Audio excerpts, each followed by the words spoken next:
All right, hello, Star Citizens. We are going to help you fix your FPH to FPS. All right, that's right. Frames per hour. You should not be able to count them in single digits. Um, Unfortunately, I've heard that some people do. Um, let's turn them into some decent FPS and playable figures for you, which is going to drastically improve your system. So let's get to it. I won't ramble on too much. All right. You may know some of these things, you might not. Okay, so first thing, hit the console key, which is right underneath the escape key, above the tab key, beside the 1 key. All right, hit that key, type in R, hit tab to auto-populate underscore display info, right? And then hit 3. This, hit the console key one more time, or the tilde key, whatever you want to call it. Um, and you will bring up your frames per second. And then, yes, I am sitting here, but I am also screen recording.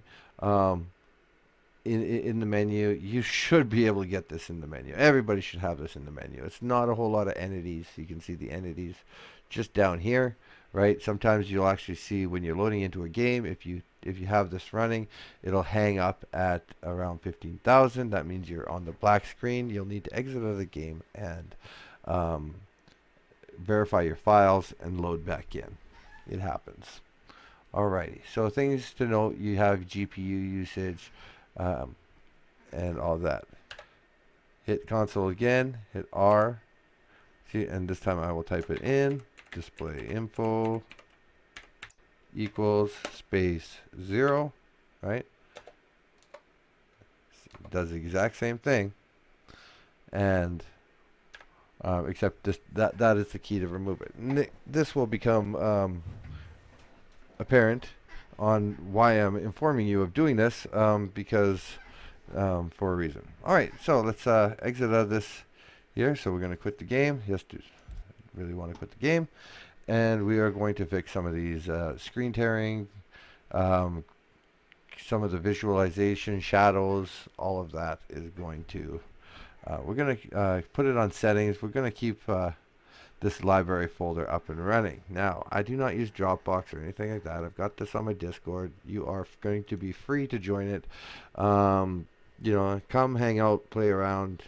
If you're new to the game, more than willing to help you get started, giving you some good advice, and avoiding some errors that we all made coming through this. All right, so we have the link there. I'll have it in the description, so it just makes it nice and easy for you to click. If you come to the first top section, it is going to show you um, everything pretty much that I'm going to explain to you in this video.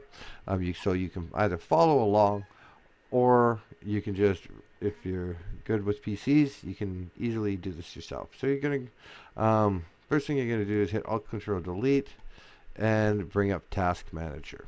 All right. You're going to come over to the Performance tab. Some of you will have this. Just give me a second here. Where you'll have to. It'll just be in this screen, and you can claim more details. Right. Click more details. Come over to Performance. As you can see, I'm running this game and recording on an i7-6700K 4 gigahertz processor. I am running 24 gigabytes of RAM. I'm using one hard drive and 2 SSD. My games are on the SSD. My Ethernet connection. I actually have 10 gigs up, 10 gigs down. From Sastel, because I live in a place where I can watch my dog run away for 3 days. Timbuktu, West Gum Rubber Boot. That's where I live. Alrighty. Please don't hunt me down, because I will see you coming. I have Nvidia GeForce GTX 980Ms. This laptop is a SkyX 9E2. So it is fully kitted out and top of the line for 6 years old. And even now, it's still a little bit of a beast, but there's other things out there that are going to way outdo this. you might just be running a single 580. That is more than enough. RTX 580, more than enough. Or 1080 Ti, or any of that. It's just the optimization in the game that we're going to get to. The number you're looking for here is 8 gigabytes. All right, so we are going to come in here. We're going to grab the 8 gigabyte file, right? It says this type of file can harm your computer. Do you want to keep it anyways? It's actually renamed it to with the number 2 because I've got multiple. If that happens to you, just put it in a folder where you can delete or rename that. So it's user.config. So I've downloaded a couple of these just because I've done this video a couple times and keep messing up my wording. So we're going to click keep, and what ends up happening with this is it says, hey, it was dangerous. Well, okay, it's a text file. So unless you put it inside of a folder specifically that a program is going to pick it up and use it in, right, it's not going to do anything. So in your download folder, a text file is safe. Show in folder, right click it, open with Notepad. I have Notepad++, which is a programming. It kind of lays it out a little neater. Either one work. So we've got the R equals display info equals 3, which brings up that GPU usage that I mentioned earlier. The reason why I put that in there is, or that is in there, is when we put this file in the right place, it's going to show that up when you boot the computer into the game. So that's going to show up when you load the game up, and that way we know the file is there. It's active. It wasn't there before.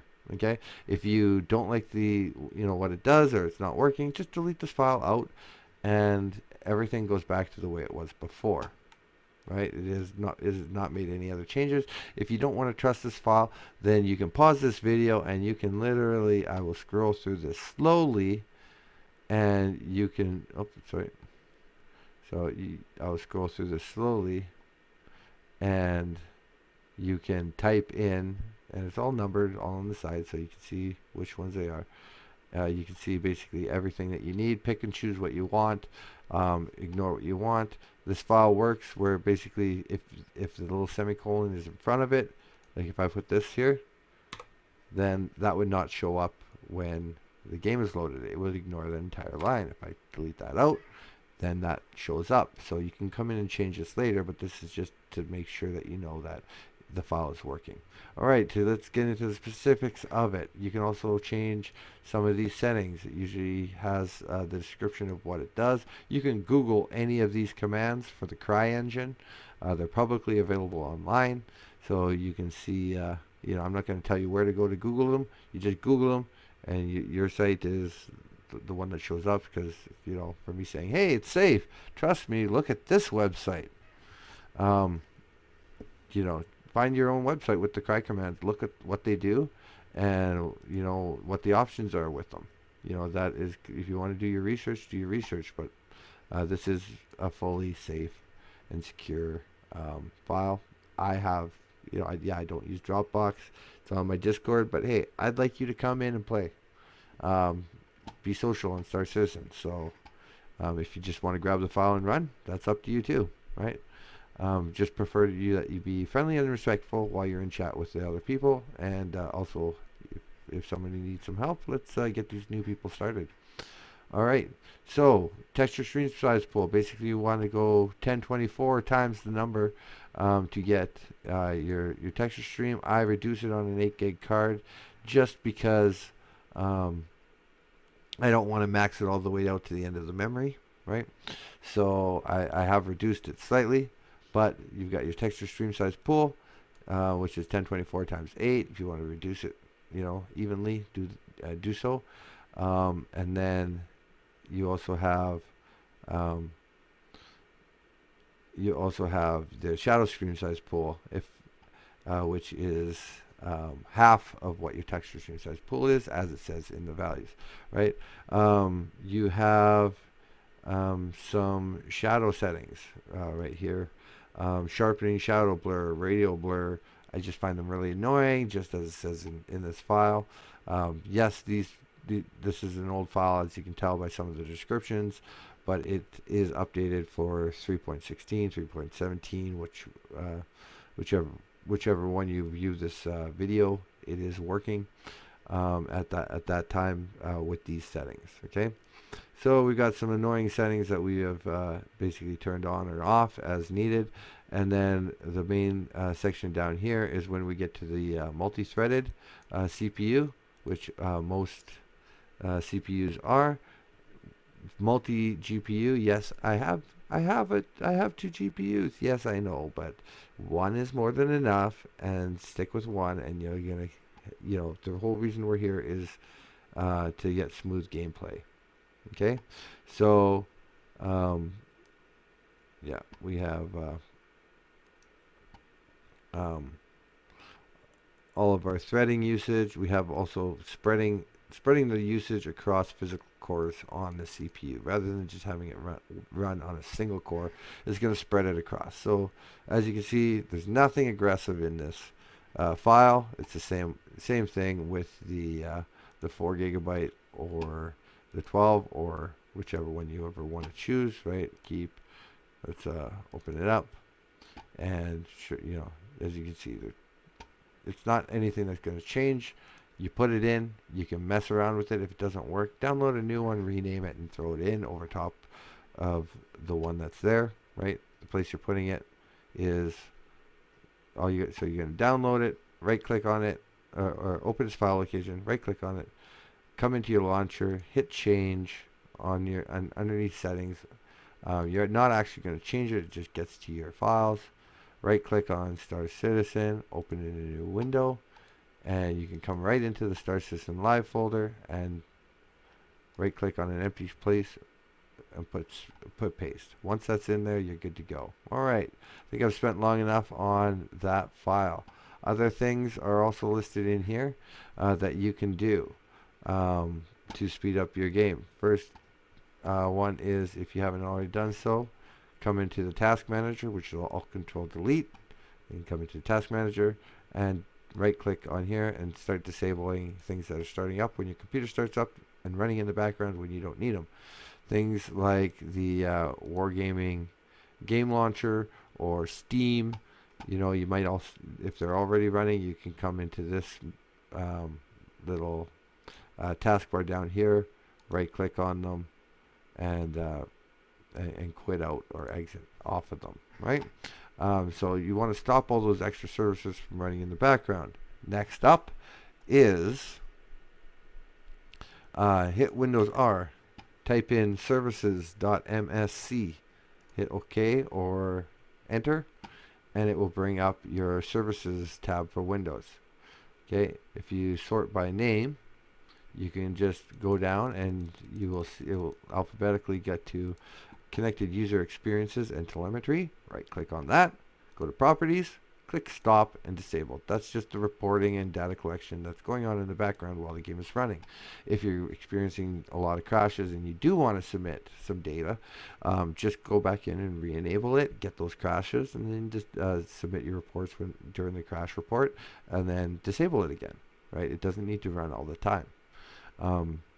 Now, if you the last thing that you would potentially want to do is Nvidia control panel settings. Okay, so if you have a Nvidia or GeForce type graphics card, you can right click on your desktop, go to the Nvidia control panel, come into 3D manage settings, and now you do not want to use your scroll wheel. You want to actually click and drag down the scroll bar on the side, because using your scroll wheel can accidentally change some of these settings when you don't want to. So underneath global settings, you're going to come down to the bottom.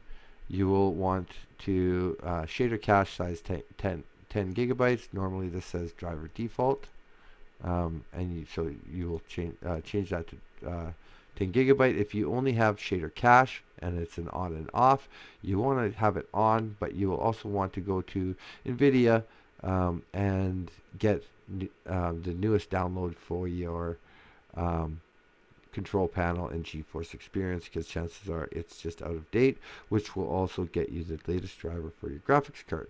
So this usually, for most graphics cards, has an option for a drop down. Some graphics cards just have it disabled, so you cannot change it. Mine currently has it, where you can change it. All right, triple buffering off, vsync off, because I do not want these things on for all my games. I just um, might change them for a specific game. Now, you would click apply, and then for program settings,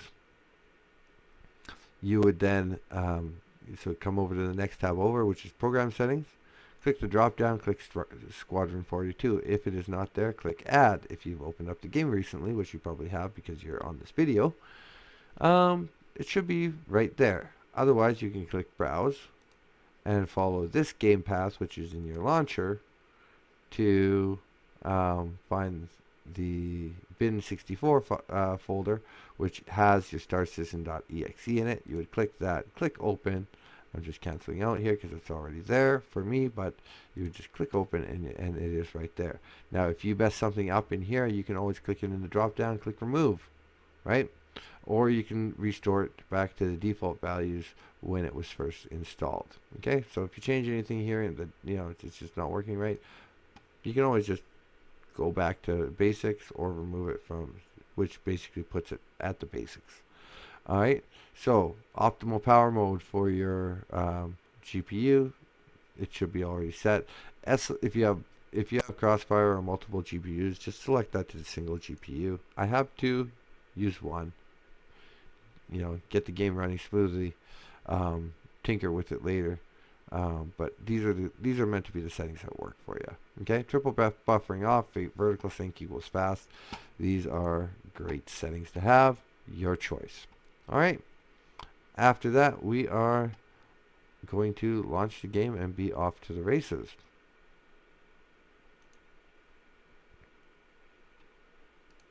Make sure I covered everything there. Now, oh, one last thing.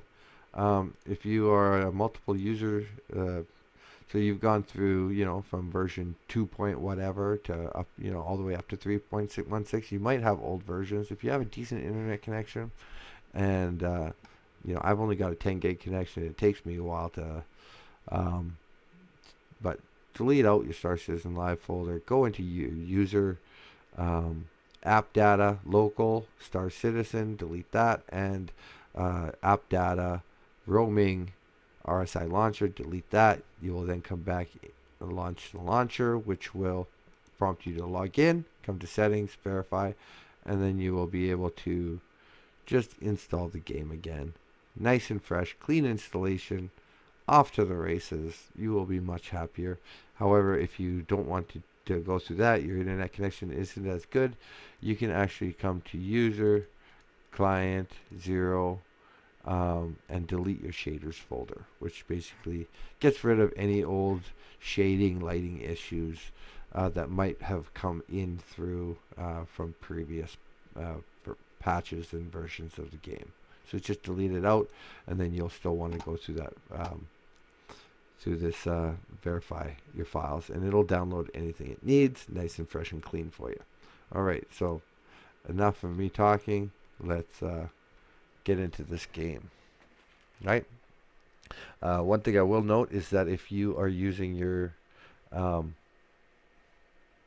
game on a mechanical hard drive, it is going to load in very slowly as compared to if you were using an SSD or an M.2 drive style SSD.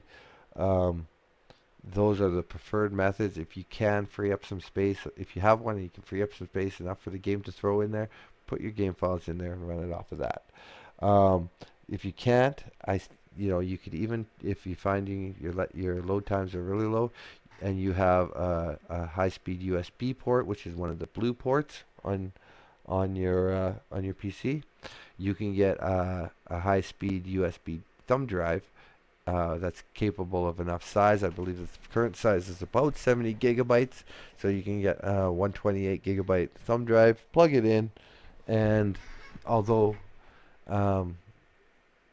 it's usually still faster than an SSD. So now we have loaded into the game. If you just get the regular screen like this, you will know that you will, if that file is not in the correct place. However, if you see the RTAB3 stuff up in this corner, right? If that's preloading, as you know, that file had that loaded as the first line to pop up, right? So you can hit console, R, tab, 0, enter. Console gets rid of that, right? And then you can load it into the game. Some people like it running because actually when you're starting to load it and run into the game, launch into the persistent universe, okay? If you're just starting out, it will show a location. A lot of people like to put New Babbage Area 18 as their primary location. I recommend do not choose Stanton system and going to Orison, Crusader. Um, it was the original system, yes, but the travel for a new player outside of the atmosphere is just um, annoying. Most players who have been in the game avoid going to um, Port Olisar um, and or Orison actually.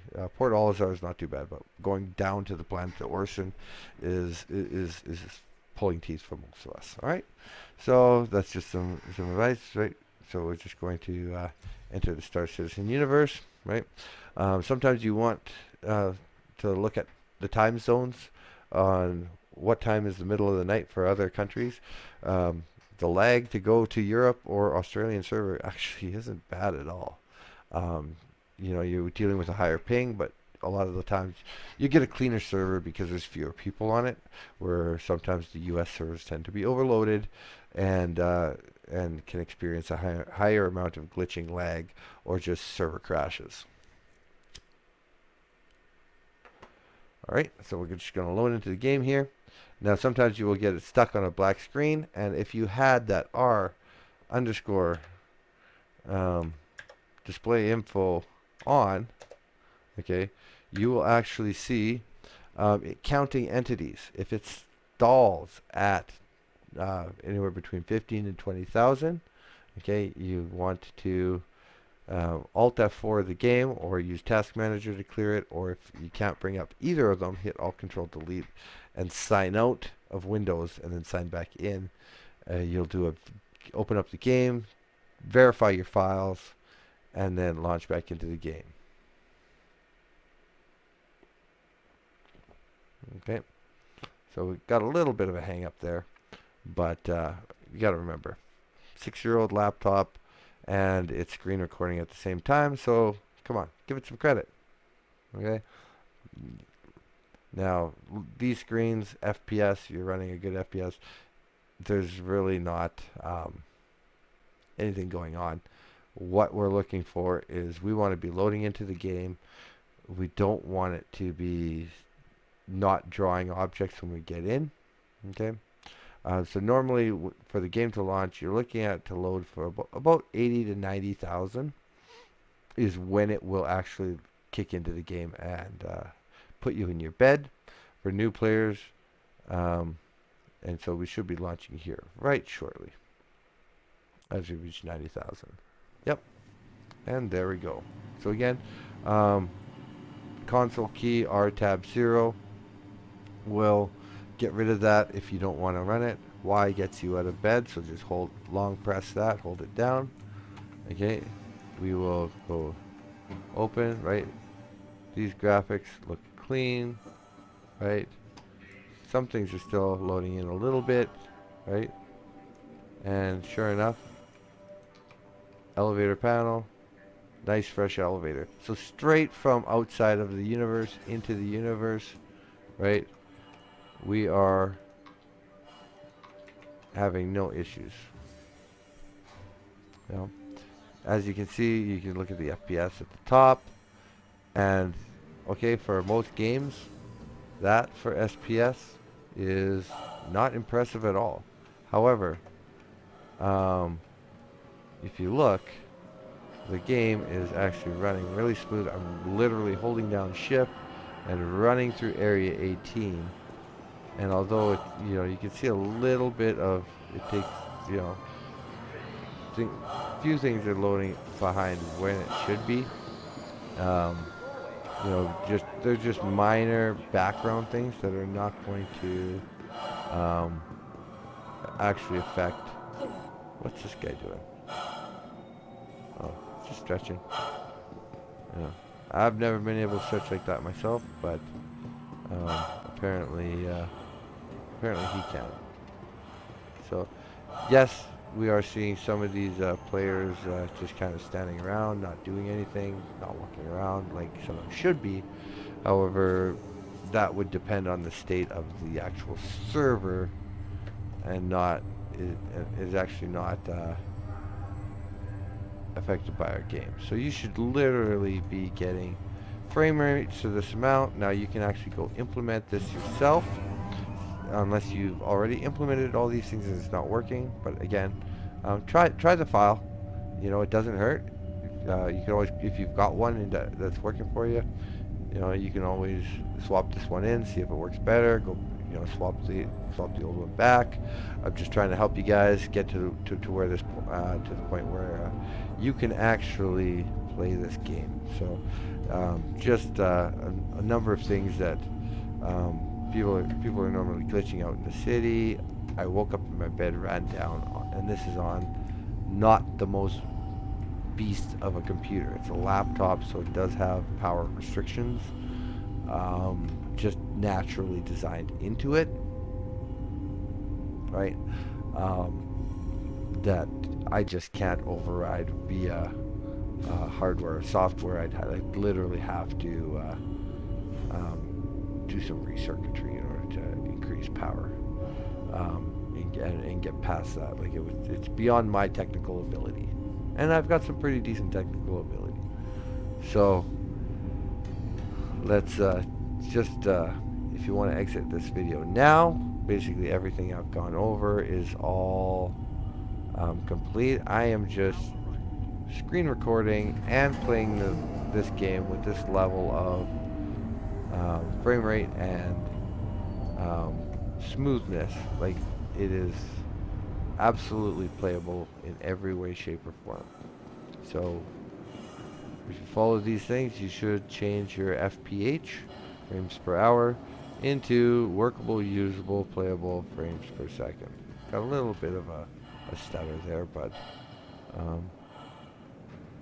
it's honestly very, very playable. And I'm just going to I just wanted to show you in the city. Just grab something quick here.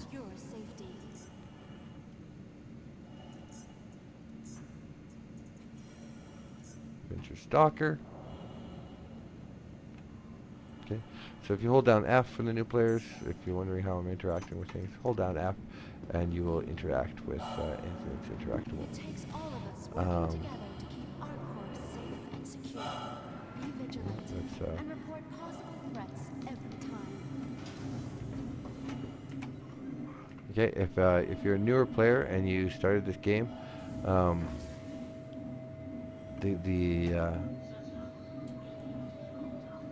the ship that I would recommend as a starter would be the Avenger Titan, which is the equivalent ship of the Avenger Stalker without the little cryogenic pods sitting in the back that you will see. Right? The reason why it can haul around a Grey Cat PTV, which is a little dune buggy.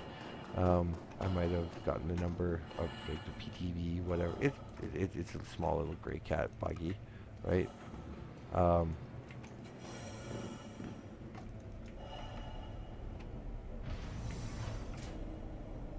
Even got some food in here, right? So you know things are loading good if you're actually seeing the food and the teddy bears, because those are usually the last little details that get missed out or dropped out if things are just glitching up on you, right?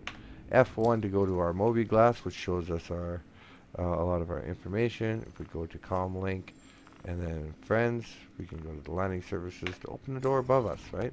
F11 is actually a quick key to that same menu. Right? We're going to hit R to power up our vehicle. Right? Get it flight ready.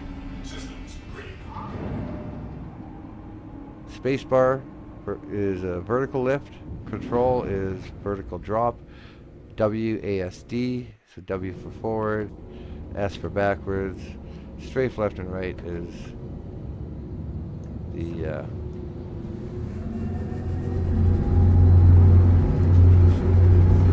strafe is S is A and E. Now, F4 as well is also going to bring you up to a 3D external view. If you hold down Z, you can look around your vehicle. Right? Generally, you want to, when you release Z, it's actually going to put you back into flight mode. Okay, N, tapping N is going to bring up and down your landing gear. Okay, other things. B is going to bring up your hyperdrive. F2, or basically F1 and going to skyline, is going to bring up your map. You can click on the different areas, hit set route, and it will lock the ping. So now you will see that little pip, the little blue arrow right beside my radar in the center screen there. Right, that is tracking the pip that I want to lock onto. Once I hit 13,000 feet or meters, altimeter, yeah, is meters or 15. So once I hit, I think it's 13 to 15 on the altimeter. We can then hold and lock onto our target, center on our target. We can hold down B and warp to wherever we're going. Little box on the right, that's on the top with the red, right? Underneath velocity, that is our thruster power control, right? You generally want to stay in the right on the line of blue and green. If you go beyond that, you're into the advanced thrust or overflying your vehicle. Now you've got extra things down here. If on the right hand side, if I hit F12, I can get rid of chat. You have VTOL on and off with the K key, right? You have coupled engines on and off by holding Alt C, right? Generally, you want to keep that enabled until you really know how to fly. ESP and your landing gear. All right, that pretty much controls most things other than your weapons. You also have your screens. If you hold down F, you can go through your different screens. You've got target screen, power, scroll wheel in, zooms in while you're holding F. So target screen, power screen, okay? So if you want to shift energy to weapons, energy to shields, energy to engines, right? You can adjust that. You can also use your F5, F6, F7 to F8 centers it back to normal to adjust it if you want. So if you're in battle, it makes it nice and easy. One thing I do like to do is I like to come to my options, go to my key bindings, advanced controls, cockpit, and I like to put the open closed doors as an apostrophe. So basically I am able to, let's go to my external view, I am able to raise and lower or open and close all my doors flying through an asteroid field, and not paying attention is probably not advisable, but I can open and close my doors before I get out of my cockpit, so it just makes it easier for running in and out of your ship. Getting out of any seated position is holding down Y, right? So you can see one thing, if you notice that box, I'm actually coming in a little fast. Space brake is X, right? So some ships brake faster than others. If you want your afterburners or boost, you can hold down Shift, and that's basically going to be your controls. In order to land, you would just hit F1 or F11, contact the station, right? When you get close enough to a landing area, you can contact the station and hit F1 to get rid of that. If you close down your hyperdrive, it'll actually show you a little pip which one to land at. Okay, use your controls, land. I like to land in F4 view, right? I can hit. All right, and you're good to go. But as you can see, this game is extremely playable. So have fun out in the verse, and I will see you guys next time.